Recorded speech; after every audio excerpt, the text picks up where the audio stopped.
20 ans après, partie 2, chapitre 4, Anne d'Autriche a 46 ans.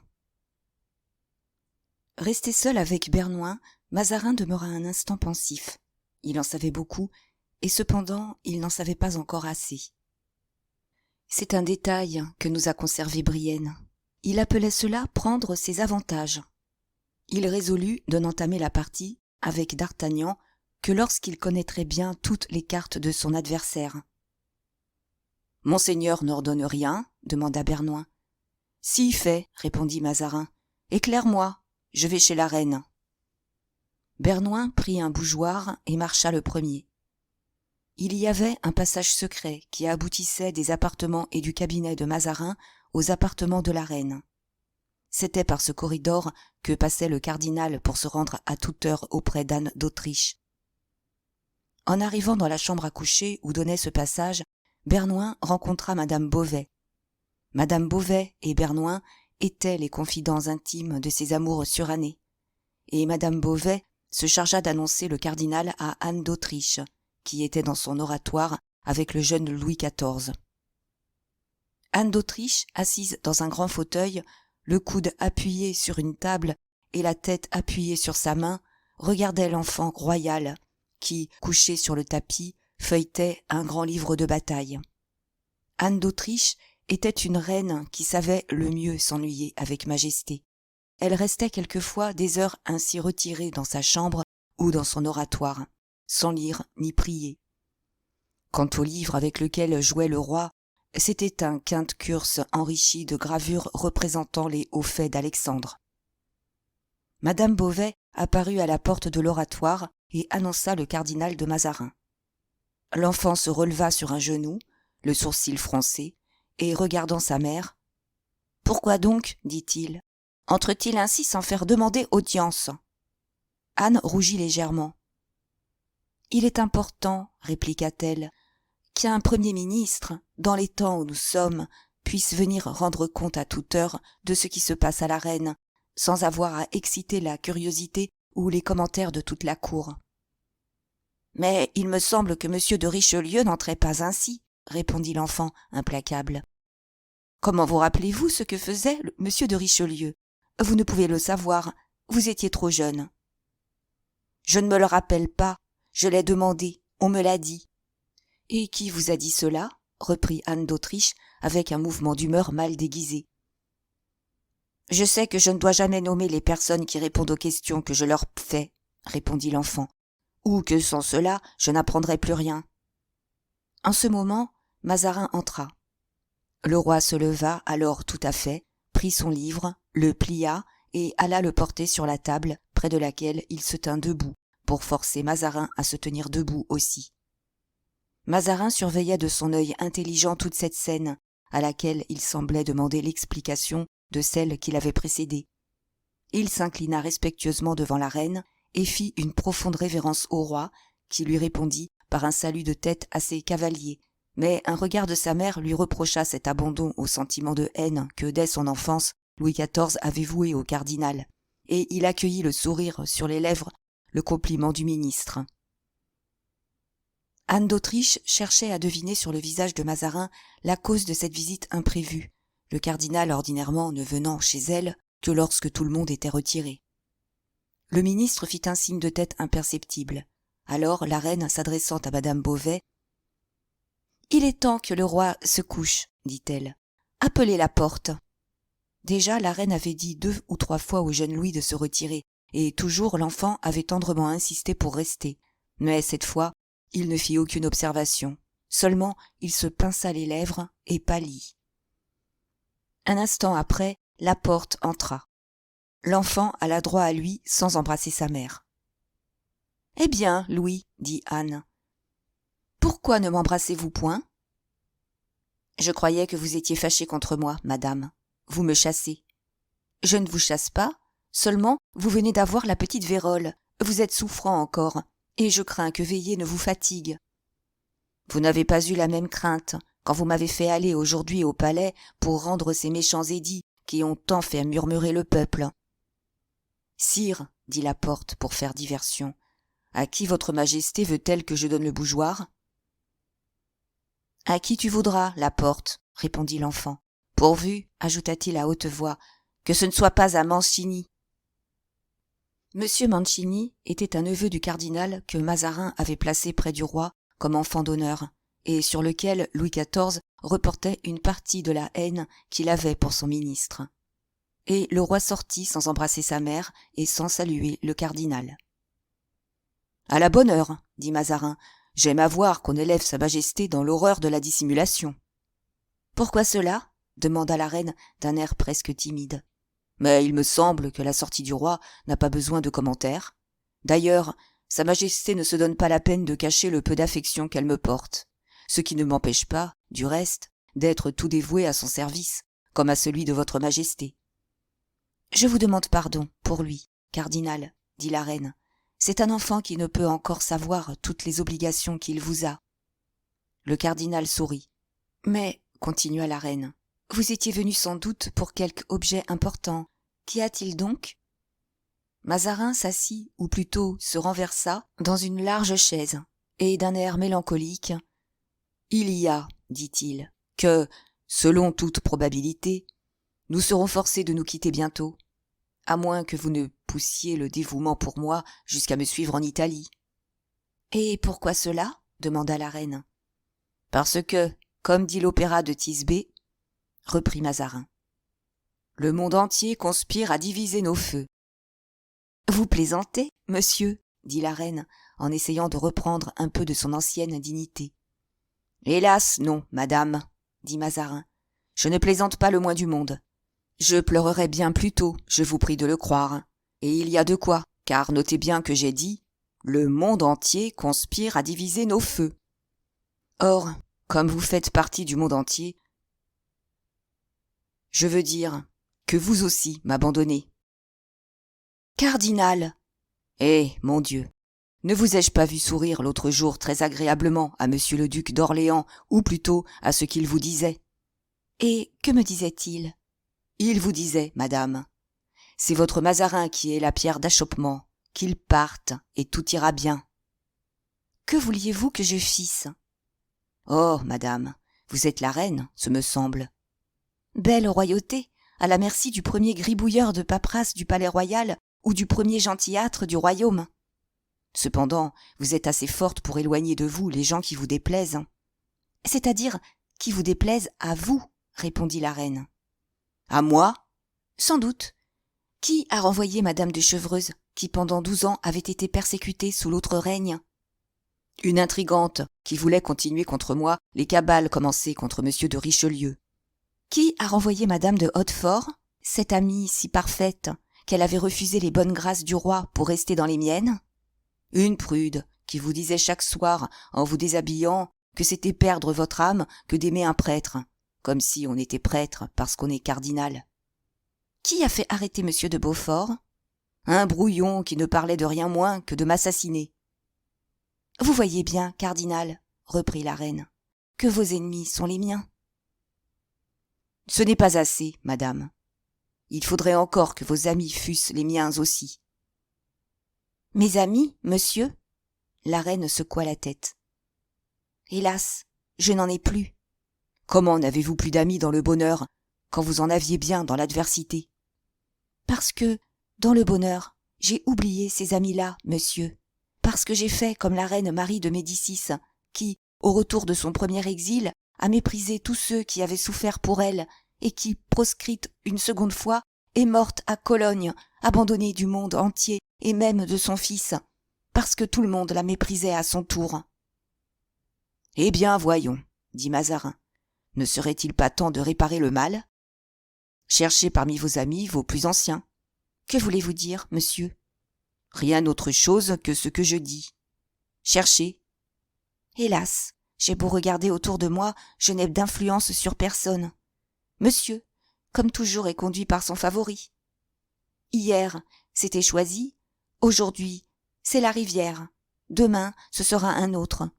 Monsieur le prince est conduit par le co-adjuteur, qui est conduit par madame de Guéménée. Aussi, madame, je ne vous dis pas de regarder parmi vos amis du jour, mais parmi vos amis d'autrefois. Parmi mes amis d'autrefois, fit la reine.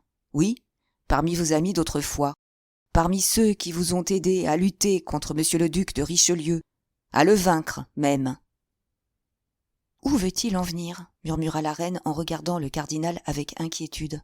« Oui, » continua celui-ci, « en certaines circonstances, avec cet esprit puissant et fin qui caractérise votre majesté, vous avez su, grâce au concours de vos amis, repousser les attaques de cet adversaire. »« Moi ?» dit la reine.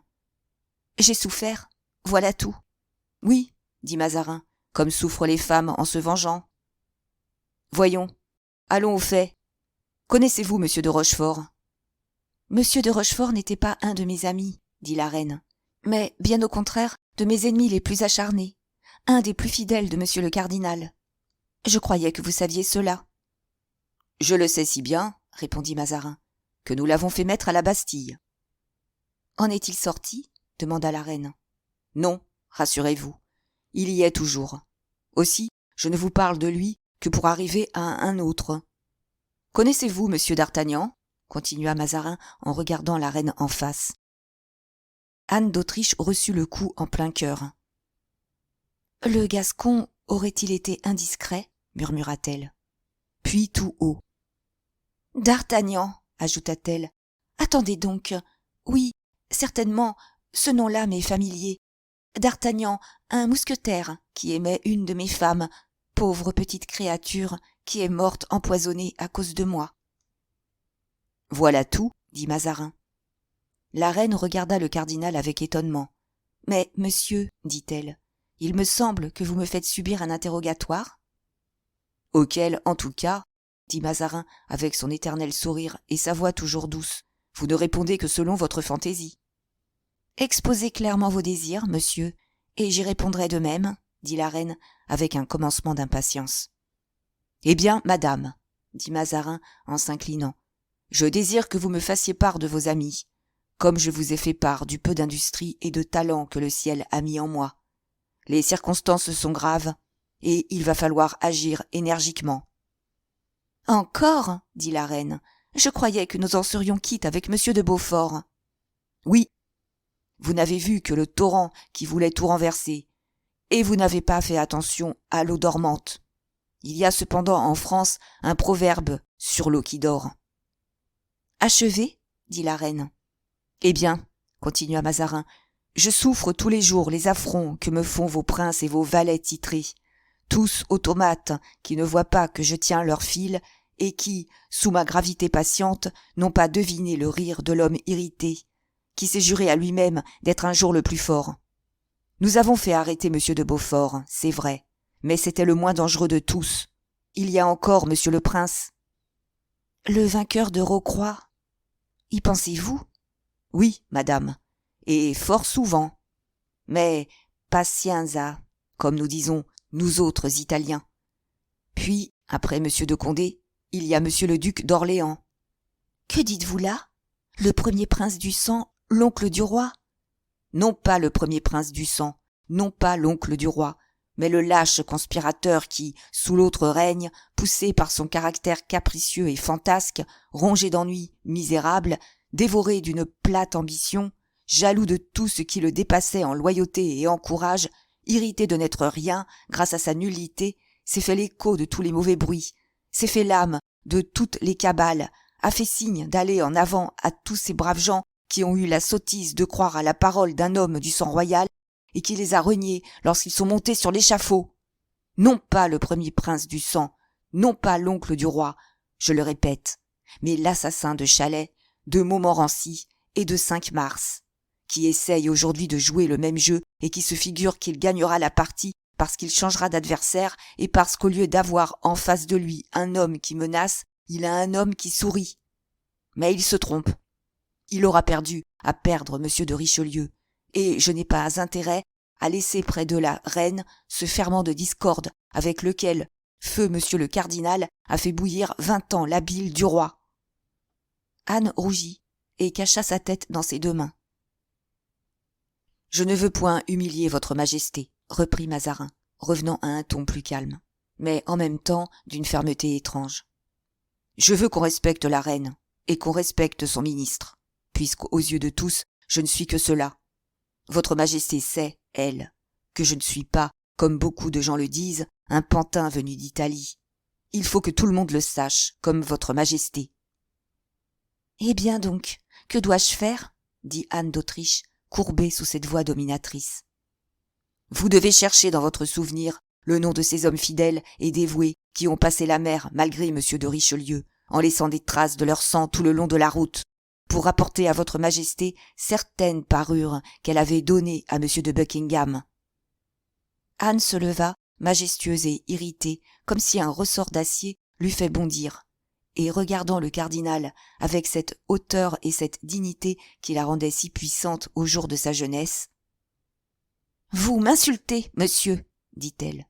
« Je veux enfin, continua Mazarin, achevant la pensée qu'avait tranchée par le milieu le mouvement de la reine. Je veux que vous fassiez aujourd'hui pour votre mari ce que vous avez fait autrefois pour votre amant. »« Encore cette calomnie !» s'écria la reine. « Je la croyais cependant bien morte et bien étouffée, car vous me l'aviez épargnée jusqu'à présent. Mais voilà que vous m'en parlez à votre tour. Tant mieux, car il en sera question cette fois entre nous, et tout sera fini. Entendez-vous bien ? » « Mais, madame, dit Mazarin étonné de ce retour de force, je ne demande pas que vous me disiez tout. »« Et moi, je veux tout vous dire, répondit Anne d'Autriche. Écoutez donc. Je veux vous dire qu'il y avait effectivement à cette époque 4 cœurs dévoués, 4 âmes loyales, 4 épées fidèles, qui m'ont sauvé plus que la vie, monsieur, qui m'ont sauvé l'honneur. »« Ah, vous l'avouez, dit Mazarin. »« N'y a-t-il donc que les coupables dont l'honneur soit en jeu, monsieur, et ne peut-on pas déshonorer quelqu'un, une femme surtout, avec des apparences ? Oui, les apparences étaient contre moi, et j'allais être déshonorée, et cependant, je le jure, je n'étais pas coupable. Je le jure. » La reine chercha une chose sainte sur laquelle elle put jurer, et tirant d'une armoire perdue dans la tapisserie un petit coffret de bois de rose incrusté d'argent, et le posant sur l'autel, « Je le jure, reprit-elle, sur ces reliques sacrées.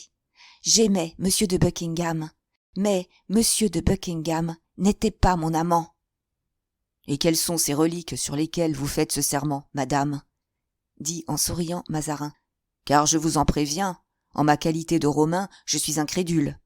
Il y a reliques et reliques. » La reine détacha une petite clé d'or de son cou et la présenta au cardinal. « Ouvrez, monsieur, dit-elle, et voyez vous-même. » Mazarin, étonné, prit la clé et ouvrit le coffret, dans lequel il ne trouva qu'un couteau rongé par la rouille et 2 lettres, dont l'une était tachée de sang. « Qu'est-ce que cela ? » demanda Mazarin. « Qu'est-ce que cela, monsieur ? » dit Anne d'Autriche, avec son geste de reine et en étendant sur le coffret ouvert un bras resté parfaitement beau malgré les années. « Je vais vous le dire. Ces 2 lettres sont les 2 seules lettres que je lui ai jamais écrites. Ce couteau, c'est celui dont Felton l'a frappé. Lisez ces lettres, monsieur, et vous verrez si j'ai menti. » Malgré la permission qui lui était donnée, Mazarin, par un sentiment naturel, au lieu de lire les lettres, prit le couteau que Buckingham mourant avait arraché de sa blessure, et qu'il avait, par la porte, envoyé à la reine. La lame en était toute rongée, car le sang était devenu de la rouille. Puis, après un instant d'examen, pendant lequel la reine était devenue aussi blanche que la nappe de l'autel sur lequel elle était appuyée, il le replaça dans le coffret avec un frisson involontaire. « C'est bien, madame, dit-il, je m'en rapporte à votre serment. »« Non, non, lisez, dit la reine en fronçant le sourcil. Lisez, je le veux, je l'ordonne, afin, comme je l'ai résolu, que tout soit fini de cette fois, et que nous ne revenions plus sur ce sujet. Croyez-vous, ajouta-t-elle avec un sourire terrible, que je sois disposée à rouvrir ce coffret à chacune de vos accusations à venir ? Mazarin, dominé par cette énergie, obéit presque machinalement et lut les 2 lettres. L'une était celle par laquelle la reine redemandait les ferrets à Buckingham. C'était celle qu'avait portée d'Artagnan, et qui était arrivée à temps. L'autre était celle que Laporte avait remise au duc, dans laquelle la reine le prévenait qu'il allait être assassiné et qui était arrivé trop tard.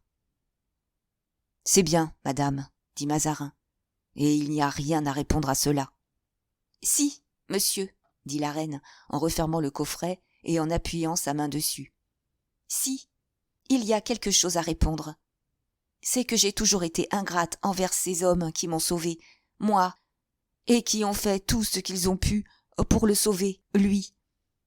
C'est que je n'ai rien donné à ce brave d'Artagnan, dont vous me parliez tout à l'heure, que ma main a baisé, et ce diamant. » La reine étendit sa belle main vers le cardinal et lui montra une pierre admirable qui scintillait à son doigt. « Il l'a vendue, à ce qu'il paraît, » reprit-elle, dans un moment de gêne. « Il l'a vendue pour me sauver une seconde fois, car c'était pour envoyer un message au duc et pour le prévenir qu'il devait être assassiné. » D'Artagnan le savait donc. Il savait tout. Comment faisait-il? Je l'ignore. Mais enfin, il l'a vendue à M. des Essarts, au doigt duquel je l'ai vu et de qui je l'ai racheté. Mais ce diamant lui appartient, monsieur. Rendez-le lui, donc, de ma part. Et puisque vous avez le bonheur d'avoir près de vous un pareil homme, tâchez de l'utiliser. « Merci, madame, dit Mazarin, je profiterai du conseil. »« Et maintenant, dit la reine, comme brisée par l'émotion, avez-vous autre chose à me demander ? » ?»« Rien, madame, répondit le cardinal de sa voix la plus caressante, que de vous supplier de me pardonner mes injustes soupçons. Mais je vous aime tant qu'il n'est pas étonnant que je sois jaloux, même du passé. » Un sourire d'une indéfinissable expression passa sur les lèvres de la reine. « Eh bien, alors, monsieur, dit-elle, si vous n'avez rien d'autre chose à me demander, laissez-moi. Vous devez comprendre qu'après une pareille scène, j'ai besoin d'être seul. » Mazarin s'inclina. « Je me retire, madame, dit-il. Me permettez-vous de revenir ? » ?»« Oui, mais demain. Je n'aurai pas trop de tout ce temps pour me remettre. » Le cardinal prit la main de la reine et la lui baisa galamment, puis il se retira. À peine fut-il sorti que la reine passa dans l'appartement de son fils et demanda à la porte si le roi était couché. La porte lui montra de la main l'enfant qui dormait. Anne d'Autriche monta sur les marches du lit, approcha ses lèvres du front plissé de son fils et y déposa doucement un baiser.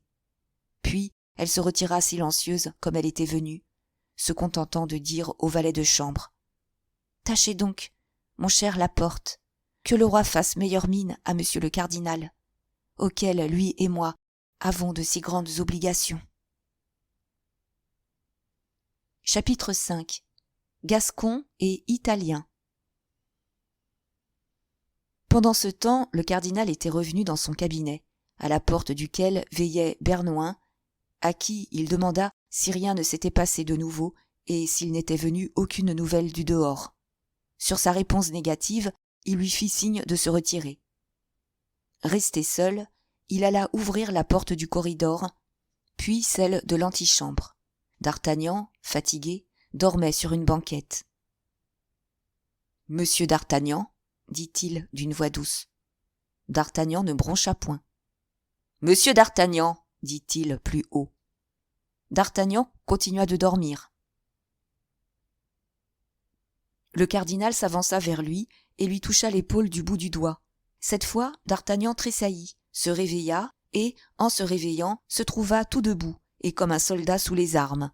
« Me voilà, dit-il, qui m'appelle ?»« Moi, dit Mazarin, avec son visage le plus souriant.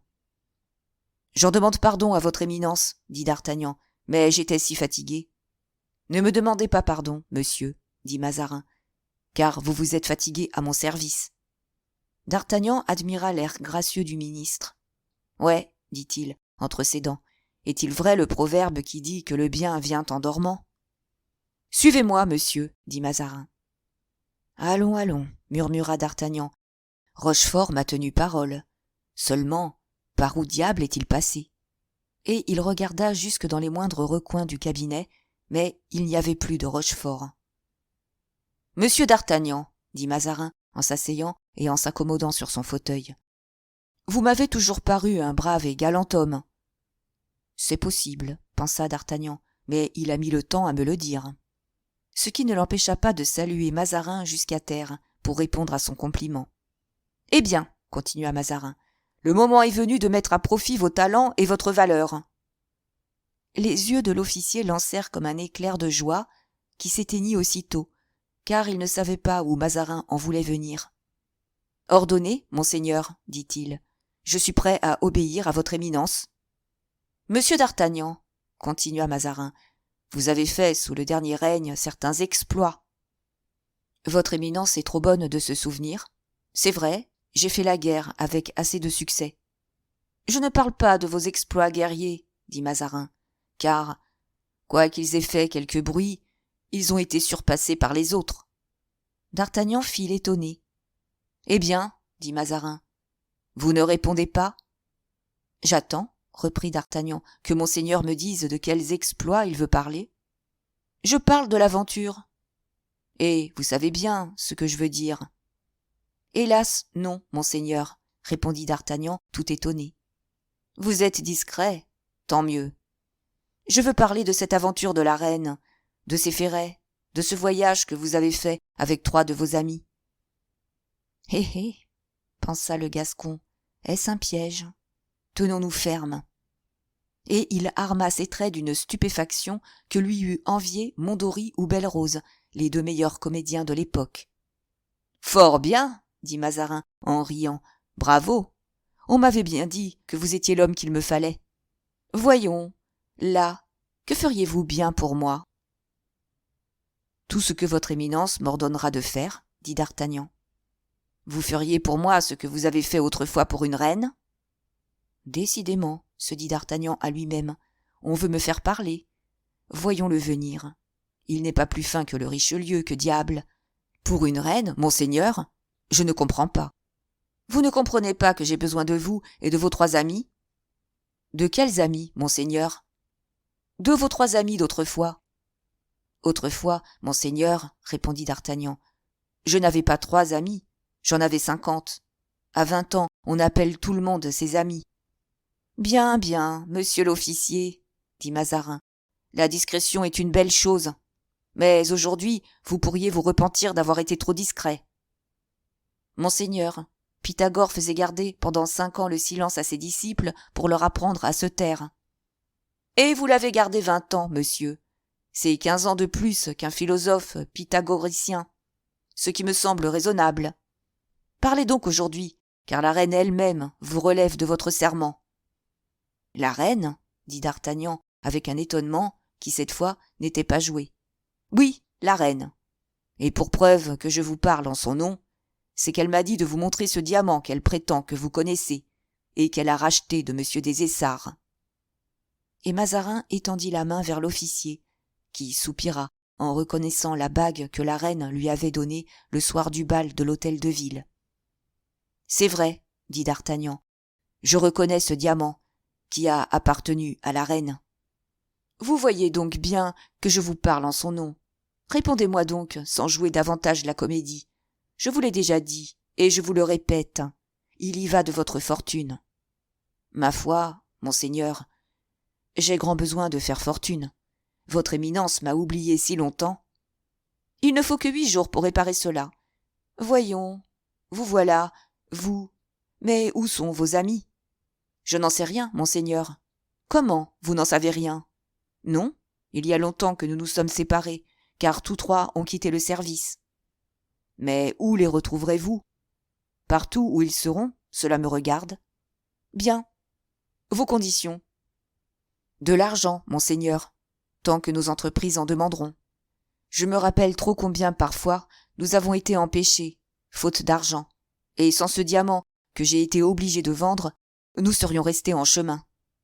Diable, de l'argent ? Et beaucoup, dit Mazarin. Comme vous y allez, monsieur l'officier. Savez-vous bien qu'il n'y en a pas d'argent dans les coffres du roi ? Faites comme moi, alors, monseigneur. Vendez les diamants de la couronne. Croyez-moi, ne marchandons pas, on fait mal les grandes choses avec de petits moyens. Eh bien, dit Mazarin, nous verrons à vous satisfaire. Richelieu, pensa d'Artagnan, m'eût déjà donné 500 pistoles d'argent. Vous serez donc à moi ? Oui, si mes amis le veulent. Mais, à leur refus, je pourrais compter sur vous. Je n'ai jamais rien fait de bon seul, dit d'Artagnan en secouant la tête. Allez donc les trouver.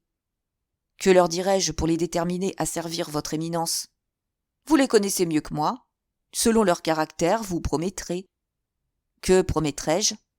Qu'ils me servent comme ils ont servi la reine, et ma reconnaissance sera éclatante. Que ferons-nous? Tout, puisqu'il paraît que vous savez tout faire.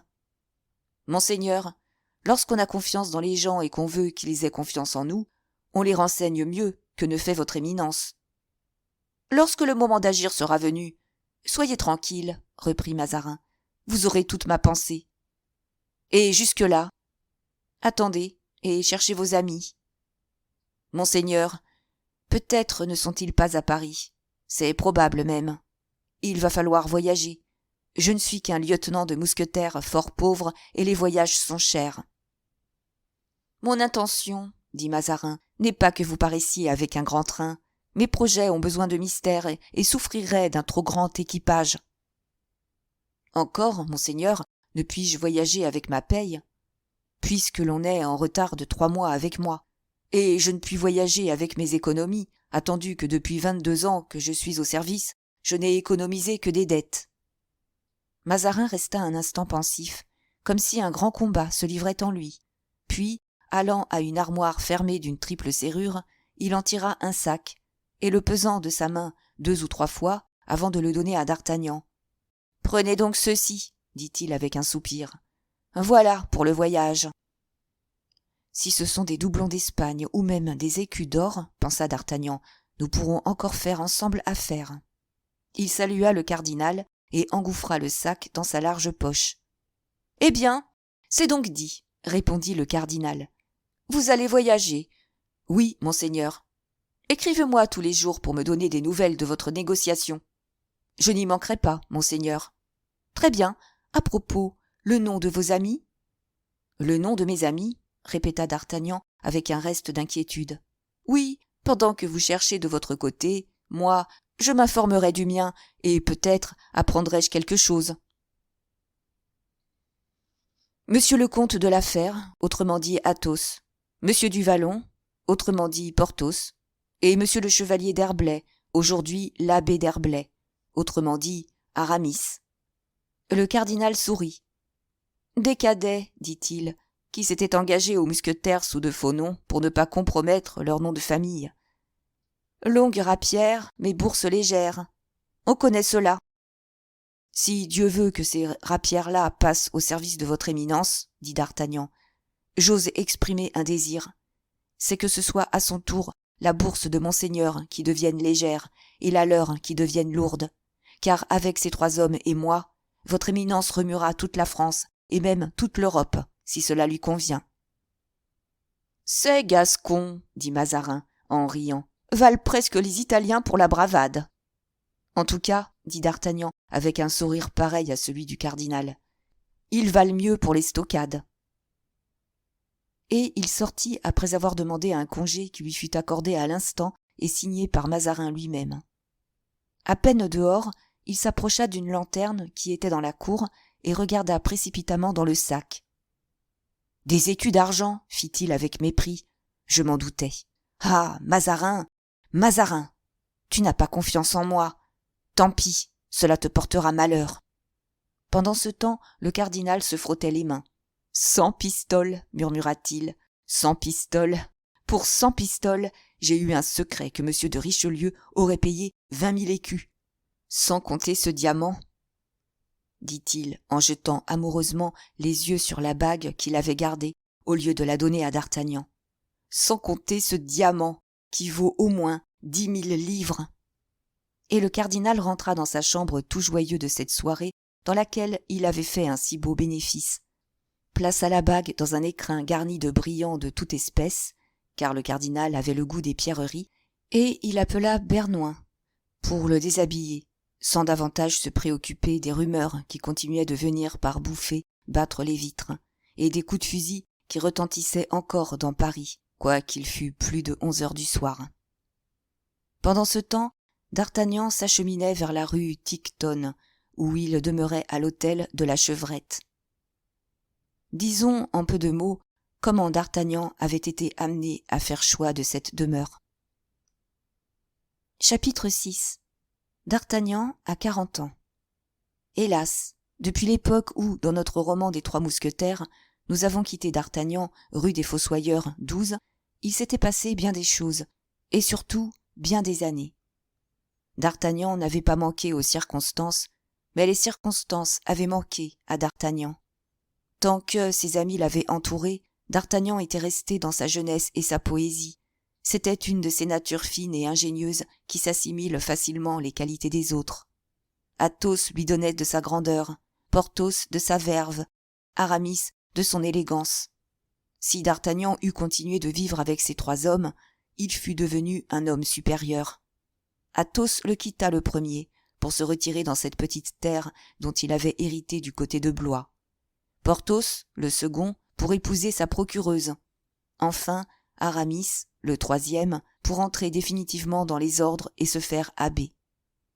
À partir de ce moment, d'Artagnan, qui semblait avoir confondu son avenir avec celui de ses trois amis, se trouva isolé et faible, sans courage pour poursuivre une carrière dans laquelle il sentait qu'il ne pouvait devenir quelque chose qu'à la condition que chacun de ses amis lui céderait, si cela peut se dire, une part du fluide électrique qu'il avait reçu du ciel.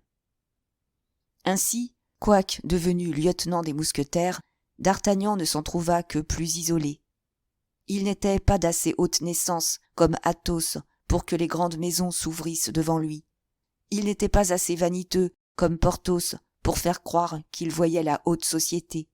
Il n'était pas assez gentilhomme, comme Aramis, pour se maintenir dans son élégance native, en tirant son élégance de lui-même. Quelque temps, le souvenir charmant de madame Bonacieux avait imprimé à l'esprit du jeune lieutenant une certaine poésie. Mais, comme celui de toutes les choses de ce monde, ce souvenir périssable s'était peu à peu effacé. La vie de garnison est fatale, même aux organisations aristocratiques. Des deux natures opposées qui composaient l'individualité de d'Artagnan, la nature matérielle l'avait peu à peu emporté, et tout doucement, sans s'en apercevoir lui-même, d'Artagnan, toujours en garnison, toujours au camp, toujours à cheval, était devenu, je ne sais comment cela s'appelait à cette époque, ce qu'on appelle de nos jours un véritable troupier. Ce n'est point que pour cela d'Artagnan eût perdu de sa finesse primitive. Non, pas. Au contraire, peut-être, cette finesse s'était augmentée, ou du moins paraissait doublement remarquable sous une enveloppe un peu grossière. Mais cette finesse, il l'avait appliquée aux petites et non aux grandes choses de la vie, au bien-être matériel, au bien-être, comme les soldats l'entendent, c'est-à-dire à avoir bon gîte, bonne table, bonne hôtesse. Et d'Artagnan avait trouvé tout cela depuis 6 ans rue Tiquetonne, à l'enseigne de la Chevrette. Dans les premiers temps de son séjour dans cet hôtel, la maîtresse de la maison, belle et fraîche flamande de 25 à 26 ans, s'était singulièrement éprise de lui, et, après quelques amours fort traversés par un mari incommode, auquel 10 fois d'Artagnan avait fait semblant de passer son épée au travers du corps, ce mari avait disparu un beau matin, désertant à tout jamais, après avoir vendu furtivement quelques pièces de vin et emporté l'argent et les bijoux. On le crut mort, sa femme surtout, qui se flattait de cette douce idée qu'elle était veuve, soutenait hardiment qu'il était trépassé. Enfin, après 3 ans d'une liaison que d'Artagnan s'était bien gardé de rompre, trouvant chaque année son gîte et sa maîtresse plus agréables que jamais, car l'une faisait crédit de l'autre, la maîtresse eut l'exorbitante prétention de devenir femme, et proposa à d'Artagnan de l'épouser. « Ah, fi, répondit d'Artagnan, de la bigamie, ma chère. Allons donc, vous n'y pensez pas. Mais il est mort, j'en suis sûre. C'était un gaillard très contrariant, et qui reviendrait pour nous faire pendre. Eh bien, s'il revient, vous le tuerez. Vous êtes si brave et si adroit. Peste, mamie, autre moyen d'être pendu. Ainsi, vous repoussez ma demande. Comment donc? Mais avec acharnement. La belle hôtelière fut désolée. elle eût fait bien volontiers de M. d'Artagnan non seulement son mari, mais encore son Dieu. C'était un si bel homme, et une si fière moustache. Vers la 4e année de cette liaison vint l'expédition de Franche-Comté. D'Artagnan fut désigné pour en être, et se prépara à partir. Ce furent de grandes douleurs, des larmes sans fin, des promesses solennelles de rester fidèle. Le tout de la part de l'hôtesse, bien entendu. D'Artagnan était trop grand seigneur pour rien promettre. Aussi promit-il seulement de faire ce qu'il pourrait pour ajouter encore à la gloire de son nom. Sous ce rapport, on connaît le courage de d'Artagnan. Il paya admirablement de sa personne, et, en chargeant à la tête de sa compagnie, il reçut au travers de la poitrine une balle qui le coucha tout de son long sur le champ de bataille. On le vit tomber de son cheval, on ne le vit pas se relever, on le crut mort, et tous ceux qui avaient espoir de lui succéder dans son grade dirent à tout hasard qu'il l'était. On croit facilement ce qu'on désire. Or, à l'armée, depuis les généraux de division qui désirent la mort du général en chef, jusqu'aux soldats qui désirent la mort des caporaux, tout le monde désire la mort de quelqu'un. Mais d'Artagnan n'était pas homme à se laisser tuer comme cela. Après être resté pendant la chaleur du jour évanoui sur le champ de bataille, la fraîcheur de la nuit le fit revenir à lui. Il gagna un village, alla frapper à la porte de la plus belle maison, fut reçu comme le sont partout et toujours les Français, fussent-ils blessés. Il fut choyé, soigné, guéri, et mieux portant que jamais, il reprit un beau matin le chemin de la France, une fois en France, la route de Paris, et une fois à Paris, la direction de la rue Tiquetonne. Mais d'Artagnan trouva sa chambre prise par un porte-manteau d'homme complet, sauf l'épée, installée contre la muraille. « Il sera revenu, dit-il, tant pis et tant mieux. » Il va sans dire que d'Artagnan songeait toujours au mari. Il s'informa, nouveau garçon, nouvelle servante. La maîtresse était allée à la promenade. « Seule ?» demanda d'Artagnan. « Avec monsieur. »« Monsieur est donc revenu ?»« Sans doute, » répondit naïvement la servante. « Si j'avais de l'argent, se dit d'Artagnan à lui-même, je m'en irais. Mais je n'en ai pas. Il faut demeurer et suivre les conseils de mon hôtesse, en traversant les projets conjugaux de cet importun revenant. » Il achevait ce monologue, ce qui prouve que dans les grandes circonstances, rien n'est plus naturel que le monologue, quand la servante, qui guettait à la porte, s'écria tout à coup. « Ah, tenez, justement, voici madame qui revient avec monsieur. » D'Artagnan jeta les yeux au loin dans la rue et vit en effet, au tournant de la rue Montmartre, l'hôtesse qui revenait suspendue au bras d'un énorme Suisse, lequel se dandinait en marchant avec des airs qui rappelèrent agréablement Porthos à son ancien ami. « C'est là monsieur, se dit d'Artagnan. Oh oh, il a fort grandi, ce me semble. » Et il s'assit dans la salle, dans un endroit parfaitement en vue. L'hôtesse, en entrant, aperçut tout d'abord d'Artagnan et jeta un petit cri. À ce petit cri, d'Artagnan, se jugeant reconnu, se leva, courut à elle et l'embrassa tendrement. Le Suisse regardait d'un air stupéfait l'hôtesse qui demeurait toute pâle. « Ah, c'est vous, monsieur. Que me voulez-vous » demanda-t-elle dans le plus grand trouble. « Monsieur est votre cousin ? Monsieur est votre frère ?» dit d'Artagnan sans se déconcerter aucunement dans le rôle qu'il jouait. Et, sans attendre qu'elle répondît, il se jeta dans les bras de l'Helvétien, qui le laissa faire avec une grande froideur. « Quel est cet homme » demanda-t-il. L'hôtesse ne répondit que par des suffocations. « Quel est ce Suisse » demanda d'Artagnan. « Monsieur va m'épouser » répondit l'hôtesse entre deux spasmes. « Votre mari est donc mort enfin ?»« Que vous imborde » répondit le Suisse. « Il m'imborde beaucoup » répondit d'Artagnan, « attendu que vous ne pouvez épouser madame sans mon consentement et que... »« Et que » demanda le Suisse. « Et que je ne le donne pas » dit le mousquetaire. Le Suisse devint pourpre comme une pivoine. Il portait son bel uniforme doré. D'Artagnan était enveloppé d'une espèce de manteau gris. Le Suisse avait 6 pieds. D'Artagnan n'en avait guère plus de 5. Le Suisse se croyait chez lui. D'Artagnan lui sembla un intrus. « Voulez-vous sortir d'ici » demanda le Suisse en frappant violemment du pied, comme un homme qui commence sérieusement à se fâcher. « Moi ? Pas du tout, » dit d'Artagnan. « Mais il n'y a qu'à aller chercher main forte, » dit un garçon, qui ne pouvait comprendre que ce petit homme disputât la place à cet homme si grand. « Toi, dit d'Artagnan, que la colère commençait à prendre aux cheveux, et en saisissant le garçon par l'oreille, toi, tu vas commencer par te tenir à cette place, et ne bouge pas ou j'arrache ce que je tiens.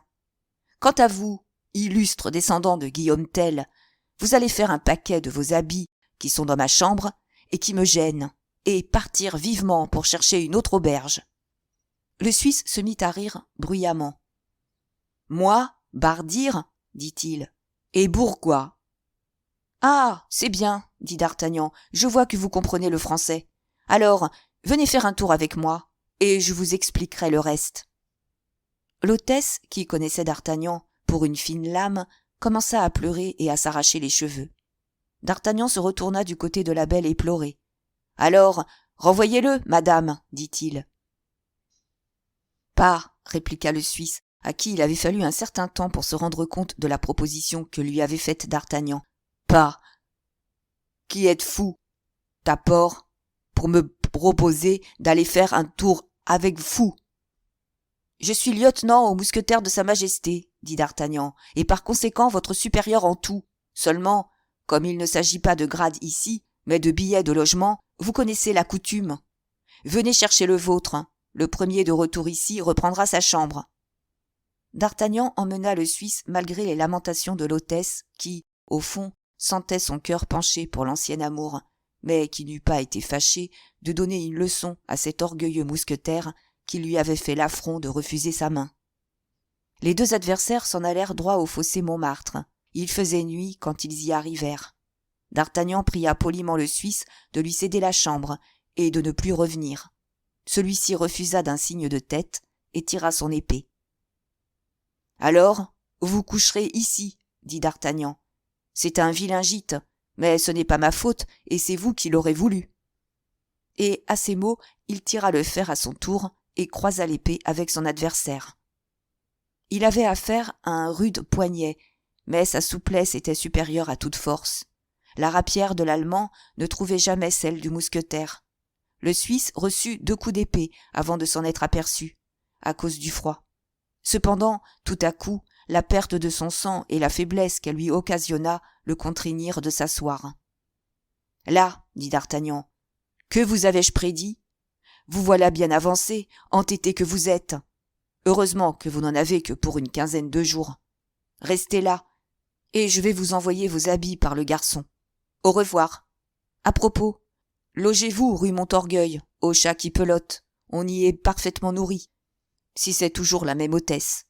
Adieu. » Et là-dessus, il revint tout guilleret au logis, envoya en effet les hardes au Suisse, que le garçon trouva assis à la même place où l'avait laissé d'Artagnan, et tout consterné encore de l'aplomb de son adversaire. Le garçon, l'hôtesse et toute la maison eurent pour d'Artagnan les égards que l'on aurait pour Hercule s'il revenait sur la terre pour y recommencer ses 12 travaux. Mais lorsqu'il fut seul avec l'hôtesse, « Maintenant, belle Madeleine, dit-il, vous savez la distance qu'il y a d'un Suisse à un gentilhomme. Quant à vous, vous vous êtes conduite comme une cabaretière. Tant pis pour vous, car à cette conduite, vous perdez mon estime et ma pratique. J'ai chassé le Suisse pour vous humilier. Mais je ne logerai plus ici. Je ne prends pas gîte là où je méprise. Oh là, garçon, qu'on emporte ma valise au Muide d'Amour, rue des Bourdonnais. Adieu, madame. » D'Artagnan fut, à ce qu'il paraît, en disant ces paroles, à la fois majestueux et attendrissant. L'hôtesse se jeta à ses pieds, lui demanda pardon et le retint par une douce violence. Que dire de plus ? La broche tournait, le poêle ronflait, la belle Madeleine pleurait. D'Artagnan sentit la faim, le froid et l'amour lui revenir ensemble. Il pardonna, et ayant pardonné, il resta. Voilà comment d'Artagnan était logé rue Tiquetonne à l'hôtel de la Chevrette. Chapitre 7. D'Artagnan est embarrassé, mais une de nos anciennes connaissances lui vient en aide. D'Artagnan s'en revenait donc tout pensif, trouvant un assez vif plaisir à porter le sac du cardinal Mazarin et songeant à ce beau diamant qui avait été à lui et qu'un instant il avait vu briller au doigt du Premier ministre. Si ce diamant retombait jamais entre mes mains, disait-il, j'en ferais à l'instant même de l'argent. J'achèterais quelques propriétés autour du château de mon père, qui est une jolie habitation, mais qui n'a pour toute dépendance qu'un jardin, grand à peine comme le cimetière des innocents, et là j'attendrais dans ma majesté que quelque riche héritière, séduite par ma bonne mine, me vînt épouser. Puis j'aurais 3 garçons. Je ferais du premier un grand seigneur comme Athos, du second un beau soldat comme Porthos, et du troisième un gentil abbé comme Aramis. Ma foi, cela vaudrait infiniment mieux que la vie que je mène. Mais malheureusement, monsieur de Mazarin est un pleutre qui ne se dessaisira pas de son diamant en ma faveur. Qu'aurait dit d'Artagnan s'il avait su que ce diamant avait été confié par la reine à Mazarin pour lui être rendu? En entrant dans la rue Tiquetonne, il vit qu'il s'y faisait une grande rumeur. Il y avait un attroupement considérable aux environs de son logement. « Oh oh !» dit-il, « le feu serait-il à l'hôtel de la Chevrette, ou le mari de la belle Madeleine serait-il décidément revenu ?» Ce n'était ni l'un ni l'autre. En approchant, d'Artagnan s'aperçut que ce n'était pas devant son hôtel, mais devant la maison voisine, que le rassemblement avait lieu. On poussait de grands cris, on courait avec des flambeaux, et, à la lueur de ces flambeaux, d'Artagnan aperçut des uniformes. Il demanda ce qui se passait. On lui répondit que c'était un bourgeois qui avait attaqué, avec une vingtaine de ses amis, une voiture escortée par les gardes de monsieur le cardinal, mais qu'un renfort étant survenu, les bourgeois avaient été mis en fuite. Le chef du rassemblement s'était réfugié dans la maison voisine de l'hôtel, et on fouillait la maison. Dans sa jeunesse, d'Artagnan eût couru là où il voyait des uniformes, et eût porté main forte aux soldats contre les bourgeois, mais il était revenu de toutes ses chaleurs de tête. D'ailleurs, il avait dans sa poche les 100 pistoles du cardinal, et il ne voulait pas s'aventurer dans un rassemblement. Il entra dans l'hôtel sans faire d'autres questions. Autrefois, d'Artagnan voulait toujours tout savoir. Maintenant, il en savait toujours assez. Il trouva la belle Madeleine qui ne l'attendait pas, croyant, comme le lui avait dit d'Artagnan, qu'il passerait la nuit au Louvre. Elle lui fit donc grande fête de ce retour imprévu, qui, cette fois, lui allait d'autant mieux qu'elle avait grand peur de ce qui se passait dans la rue et qu'elle n'avait aucun Suisse pour la garder. Elle voulut donc entamer la conversation avec lui et lui raconter ce qui s'était passé. Mais d'Artagnan lui dit de faire monter le souper dans sa chambre et d'y joindre une bouteille de vieux Bourgogne. La belle Madeleine était dressée à obéir militairement, c'est-à-dire sur un signe. Cette fois, d'Artagnan avait daigné parler. Il fut donc obéi avec une double vitesse. D'Artagnan prit sa clé et sa chandelle et monta dans sa chambre. Il s'était contenté, pour ne pas nuire à la location, d'une chambre au 4e. Le respect que nous avons pour la vérité nous force même à dire que la chambre était immédiatement au-dessus de la gouttière et au-dessous du toit. C'était là sa tente d'Achille. D'Artagnan se renfermait dans cette chambre lorsqu'il voulait, par son absence, punir la belle Madeleine. Son premier soin fut d'aller serrer, dans un vieux secrétaire dont la serrure était neuve, son sac, qu'il n'eut pas même besoin de vérifier pour se rendre compte de la somme qu'il contenait. Puis, comme un instant après son souper était servi, sa bouteille de vin apportée, il congédia le garçon, ferma la porte et se mit à table. Ce n'était pas pour réfléchir, comme on pourrait le croire, mais d'Artagnan pensait qu'on ne fait bien les choses qu'en les faisant chacune à son tour. Il avait faim. Il soupa. Puis, après souper, il se coucha. D'Artagnan n'était pas non plus de ces gens qui pensent que la nuit porte conseil. La nuit, d'Artagnan dormait. Mais le matin, au contraire, tout frais, tout avisé, il trouvait les meilleures inspirations. Depuis longtemps, il n'avait pas eu l'occasion de penser le matin, mais il avait toujours dormi la nuit. Au petit jour, il se réveilla, sauta en bas de son lit, avec une résolution toute militaire, et se promena autour de sa chambre en réfléchissant. « En 43, dit-il, 6 mois à peu près avant la mort du feu cardinal, j'ai reçu une lettre d'Athos. Où cela ? Voyons. Ah, c'était au siège de Besançon, je me rappelle. J'étais dans la tranchée. Que me disait-il ? Qu'il habitait une petite terre. Oui, c'est bien cela, une petite terre. Mais où ? J'en étais là quand un coup de vent a emporté ma lettre. Autrefois j'eusse été la chercher, quoique le vent l'eût menée à un endroit fort découvert. Mais la jeunesse est un grand défaut. Quand on est plus jeune. J'ai laissé ma lettre s'en aller porter l'adresse d'Athos aux Espagnols, qui n'en ont que faire, et qui devraient bien me la renvoyer. Il ne faut donc plus penser à Athos. Voyons, Porthos. J'ai reçu une lettre de lui. Il m'invitait à une grande chasse dans ses terres pour le mois de septembre 1646. Malheureusement, comme à cette époque j'étais en Béarn, à cause de la mort de mon père, la lettre m'y suivit. J'étais parti quand elle arriva, mais elle se mit à me poursuivre et toucha à Montmédy quelques jours après que j'avais quitté la ville. Enfin, elle me rejoignit au mois d'avril. Mais comme c'était seulement au mois d'avril 1647 qu'elle me rejoignit et que l'invitation était pour le mois de septembre 46, je ne pus en profiter. Voyons, cherchons cette lettre. Elle doit être avec mes titres de propriété.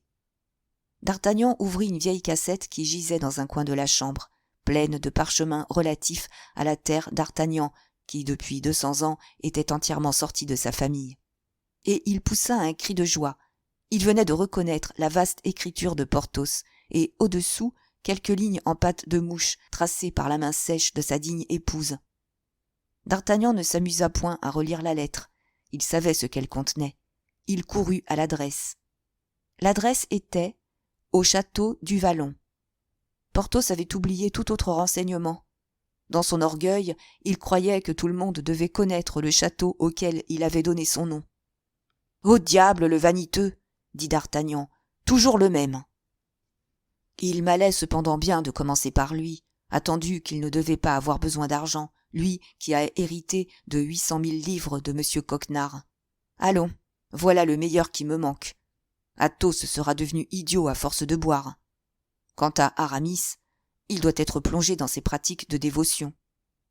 D'Artagnan jeta encore une fois les yeux sur la lettre de Porthos. Il y avait un post-scriptum, et ce post-scriptum contenait cette phrase. « J'écris par le même courrier à notre digne ami Aramis, en son couvent. » En son couvent, oui, mais quel couvent? Il y en a 200 à Paris et 3000 en France. Et puis, peut-être, en se mettant au couvent, a-t-il changé une 3e fois de nom? Ah, si j'étais savant en théologie, et que je me souvinsse seulement du sujet de ses thèses qu'il discutait si bien à crève-cœur avec le curé de Montdidier et le supérieur des Jésuites, je verrais quelle doctrine il affectionne, et je déduirais de là à quel saint il a pu se vouer. Voyons, si j'allais trouver le cardinal, et que je lui demandasse un sauf-conduit pour entrer dans tous les couvents possibles, même dans ceux des religieuses, ce serait une idée, et peut-être le trouverais-je là comme Achille. Oui, mais c'est avouer dès le début mon impuissance, et au premier coup je suis perdu dans l'esprit du cardinal. Les grands ne sont reconnaissants que lorsque l'on fait pour eux l'impossible. Si c'eût été possible, nous disent-ils, je l'eusse fait moi-même. Et les grands ont raison. Mais attendons un peu, et voyons. J'ai reçu une lettre de lui aussi, le cher ami, à telle enseigne qu'il me demandait même un petit service que je lui ai rendu. Ah oui, mais où ai-je mis cette lettre à présent? D'Artagnan réfléchit un instant et s'avança vers le porte-manteau où étaient pendus ses vieux habits. Il y chercha son pourpoint de l'année 1648 et, comme c'était un garçon d'ordre que d'Artagnan, il le trouva accroché à son clou. Il fouilla dans la poche et en tira un papier. C'était justement la lettre d'Aramis. « Monsieur d'Artagnan, lui disait-il, vous saurez que j'ai eu querelle avec un certain gentilhomme qui m'a donné rendez-vous pour ce soir, place Royale. Comme je suis d'église et que l'affaire pourrait me nuire si j'en faisais part à un autre qu'à un ami aussi sûr que vous, je vous écris pour que vous me serviez de second. Vous entrerez par la rue Neuve-Sainte-Catherine. Sous le second réverbère à droite, vous trouverez votre adversaire. Je serai avec le mien sous le 3e.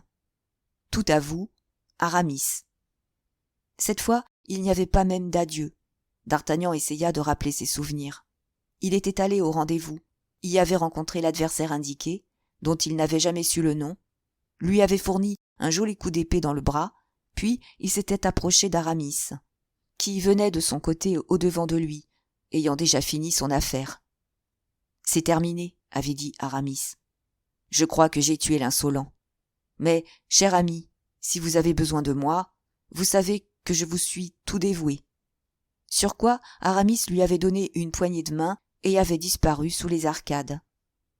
Il ne savait donc pas plus où était Aramis qu'où étaient Athos et Porthos, et la chose commençait à devenir assez embarrassante, lorsqu'il crut entendre le bruit d'une vitre qu'on brisait dans sa chambre. Il pensa aussitôt à son sac qui était dans le secrétaire, et s'élança du cabinet. Il ne s'était pas trompé. Au moment où il entrait par la porte, un homme entrait par la fenêtre. « Ah, misérable !» s'écria d'Artagnan, prenant cet homme pour un larron et mettant l'épée à la main. « Monsieur !» s'écria l'homme, « au nom du ciel, remettez votre épée au fourreau et ne me tuez pas sans m'entendre. Je ne suis pas un voleur, tant s'en faut. Je suis un honnête bourgeois bien établi, ayant pignon sur rue. Je me nomme...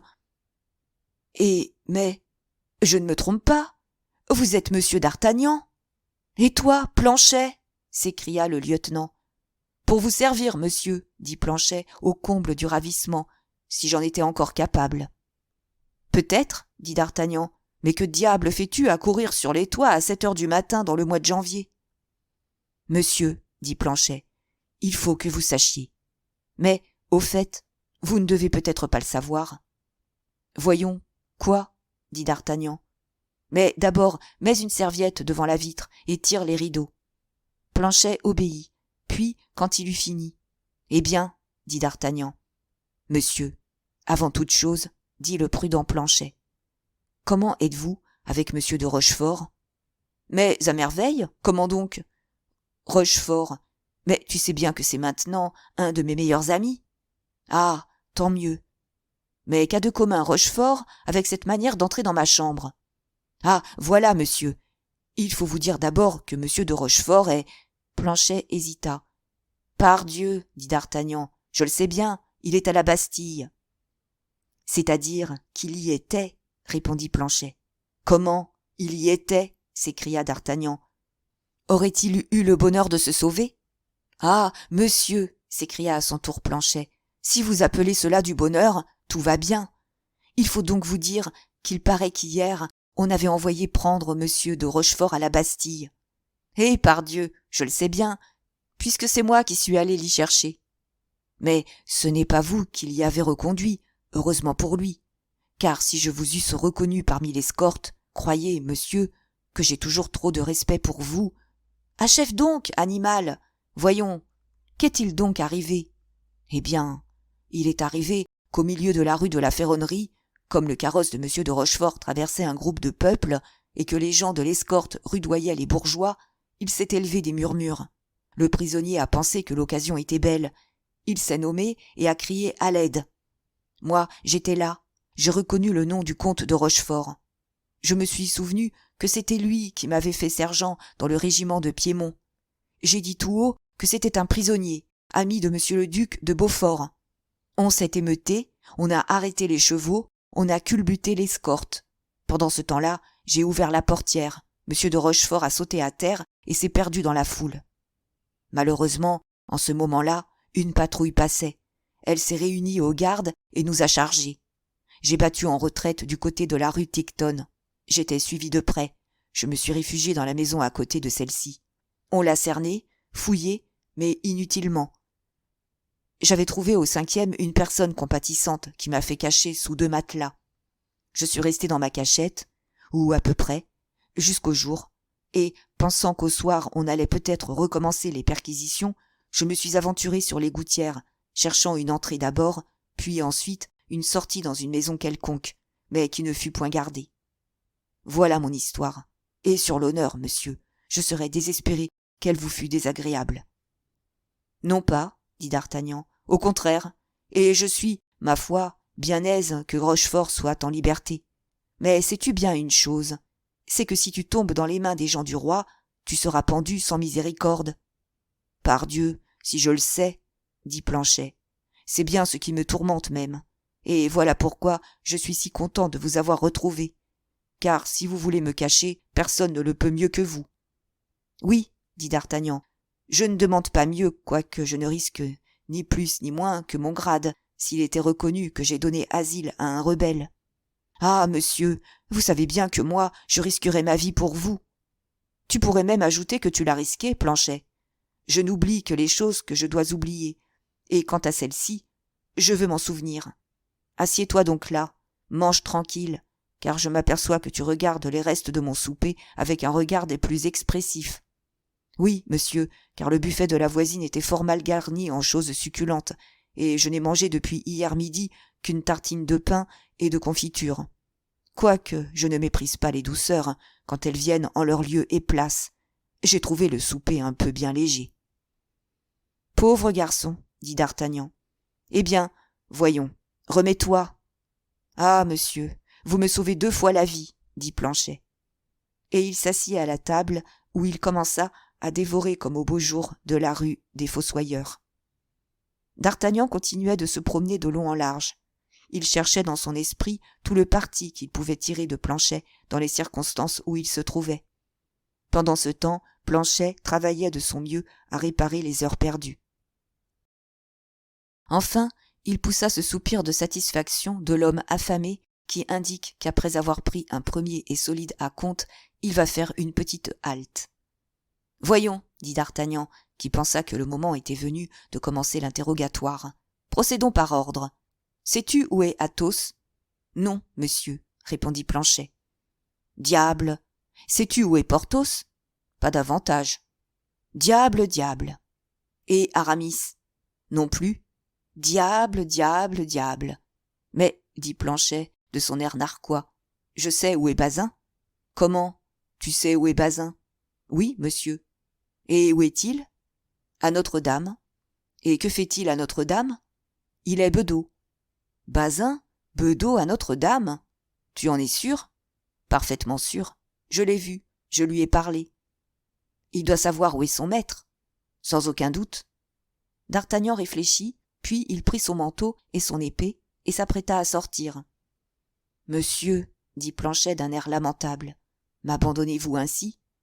Songez que je n'ai d'espoir qu'en vous. Mais on ne viendra pas te chercher ici, dit d'Artagnan.